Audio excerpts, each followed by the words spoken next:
ओम श्री परमात्मने नमः। आदरणीय भक्तजनों, सादर प्रणाम। हम आज आपको श्री कार्तिक महात्म्य में से भीष्म पंचक व्रत की विधि एवं उसकी महिमा सुनाएंगे। श्री गणेशाय नमः, श्री सरस्वती नमः, श्री सद्गुरुदेवाय नमः।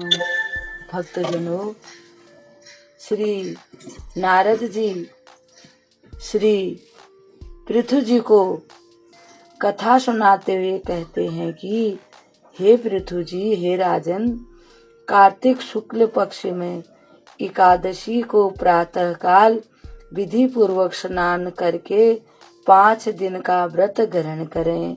जो मनुष्य, स्त्री हो या पुरुष, अगर वो पूरे महीने भर भी व्रत न कर सके, ये 5 दिन भी व्रत कर ले तो उसे पूरे महीने के व्रत करने का फल प्राप्त हो जाता है।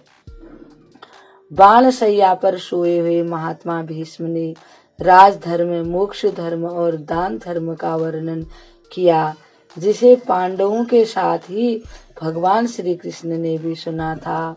बोल पितामह भीष्म की जय, श्री कृष्ण महाराज की, श्री धर्मराज आदि पांडवों की जय। उससे प्रसन्न होकर भगवान वासुदेव ने कहा, हे भीष्म पितामह, आप धन्य हैं, धन्य हैं।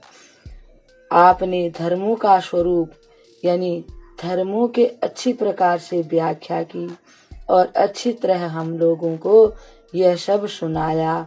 कार्तिक की एकादशी को आपने जल के लिए याचना की थी, यानी कि जल मांगा था, और अर्जुन ने बाण के वेग से गंगा जल की एक धारा आपके मुंह तक पहुंचाई थी, यानी कि गंगा को प्रकट कर दिया वहीं पर जहाँ भीष्म पितामह सरशैया पर लेटे हुए थे, यानी बाणों की शैया पर।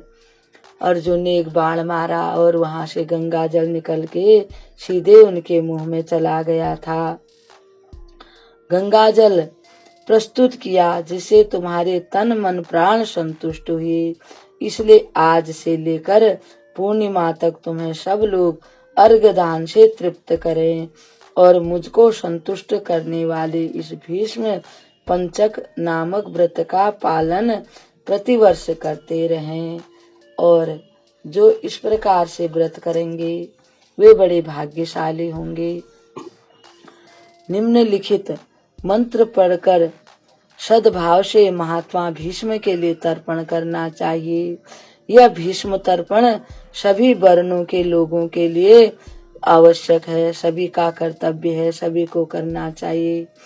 मंत्र इस प्रकार है, सत्यव्रताय शुचये गांगेयाय महात्मने भीष्मा ये तद दयार्घमान जन्म ब्रह्मचारिणे, यानी कि आज जन्म ब्रह्मचर्य का पालन करने वाले परम पवित्र सत्य व्रत परायण गंगा नंदन महात्मा भीष्म को मैं अर्घ्य देता हूँ, याद देती हूँ।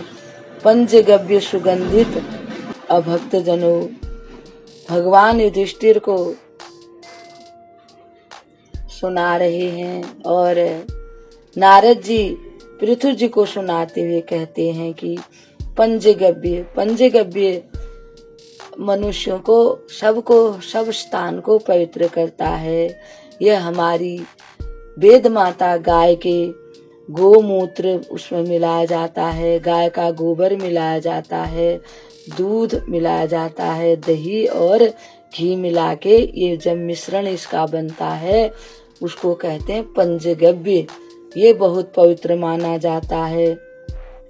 सुगंधित चंदन के जल, चंदन, उत्तम गंध और कुमकुम के द्वारा भक्ति पूर्वक सर्व पापहारी, सर्व दुखों का दूर करने वाले श्री हरि का पूजन करें।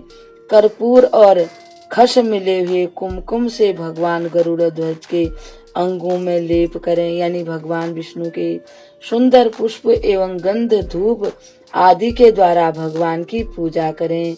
5 दिनों तक भगवान के समीप दिन रात दीपक जलता रहे। देवाधिदेव भगवान के लिए उत्तम से उत्तम नैवेद्य निवेदन करें। इस प्रकार भगवान की पूजा अर्चना ध्यान और नमस्कार के पश्चात ओम नमो वासुदेवाय इस मंत्र का 108 बार जप करें। फिर घी मिलाए हुए तिल चावल और जौ आदि के द्वारा भगवान का स्वाहा विशिष्ट षड अक्षर यानी ओम रामाय नमो मंत्र से आहुति दें यानी कि हवन करें। इसके बाद सायं संध्या करके भगवान विष्णु को प्रणाम करें तथा पूर्ववत मंत्र जप कर धरती पर ही शयन करें। भक्ति पूर्वक भगवान में मन लगाएं। व्रत के समय बुद्धिमान पुरुष ब्रह्मचर्य का पालन करते हुए पापूर्ण यानी कोई मन में को विचार न आने दें।